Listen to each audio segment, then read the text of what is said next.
خطیب آپ کی بستی میں تشریف لا چکا ہے اور آرام گاہ میں وہ خطیب آرام کر رہا ہے. انشاءاللہ العزیز کچھ ہی لمحات کے بعد وہ خطیب ہمارے اور تمہارے درمیان تشریف لانے والا ہے.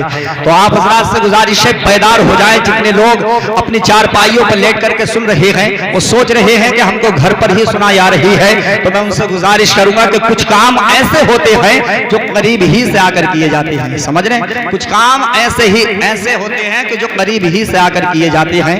ایک شوہر نے اپنی بیوی سے پوچھا کہ تم مجھ سے, ایک بیوی نے اپنے شوہر سے پوچھا کہ تم مجھ سے کتنی محبت کرتے ہو.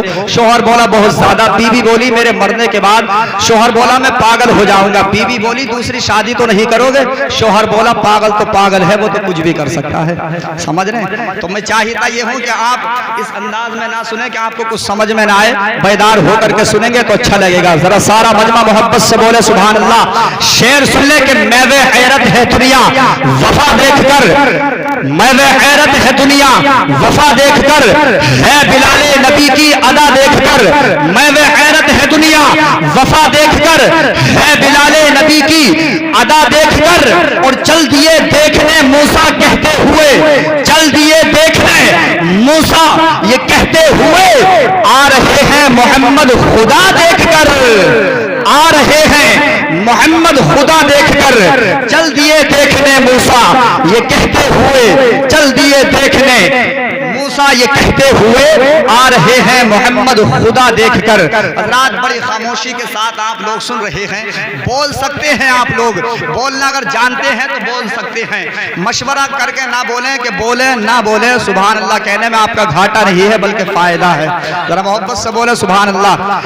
سمجھ رہے ہیں, یہ نہ سوچیں کہ خاموش نہ بیٹھیں, بلکہ اس طرح سے خاموش نہ بیٹھیں کہ جیسے صحرا میں کوئی پیاسا خاموش ہوتا ہے, جیسے سسرال میں جانے کے بعد پہلی بار داماد خاموش ہوتا ہے.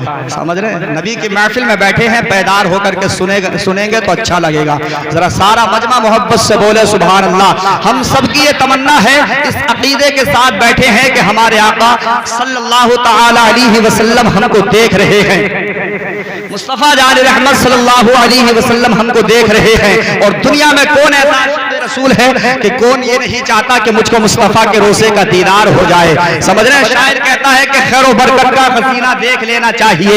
ذرا محبت سے بولے سبحان اللہ. سارا مجمع دل سے اپنے نبی کو پکارے اور محبت سے بول دے یا رسول اللہ. خیر و برکت کا خزینہ دیکھ لینا چاہیے, خیر و برکت کا خزینہ دیکھ لینا چاہیے. مسجد نبوی کا زینہ دیکھ لینا چاہیے, خیر و برکت کا خزینہ دیکھ لینا چاہیے. مسجد نبوی کا زینہ دیکھ لینا چاہیے. زندگی میں کم سے کم ایک بار میرے دوستو, زندگی میں کم سے کم ایک بار میرے دوستو اپنے آقا کا مدینہ دیکھ لینا چاہیے.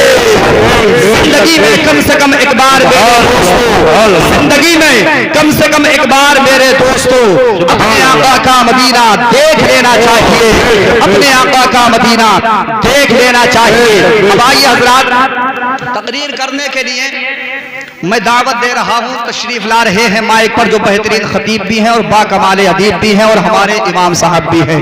واقعی اگر آپ حضرات امام صاحب سے محبت کرتے ہیں تو بہت بیداری کے ساتھ ان کے خطاب کو سماعت کریں گے. سمجھ رہے ہیں آپ, تو میں چاہتا یہ ہوں کہ ان کے آنے سے قبل سارا مجمع تشریف لا رہے ہیں. حضرت مولانا جمیل احمد صاحب قبلہ خطیب و امام جامع مسجد ٹوڑی پورا, ان کی تشریف آوری ہو رہی ہے. پورا مجمع دونوں ہاتھ اٹھائے اور نعرہ تکبیر و رسالت کی صداؤں میں ان کا استقبال کرے. نعرہ تکبیر, نعرہ رسالت, مسلک اعلی حضرت, جشن غوث الورا, جشن غوث الورا صاحب سجادہ. نعرہ تکبیر, نعرہ رسالت. وقت میرے پاس بہت کم ہے, ان دو مصروں سے عرض گزار ہوں کہ کبھی دماغ, کبھی دل, کبھی نظر میں رہو. یہ سب تمہارے ہی گھر ہیں, کسی بھی گھر میں رہو.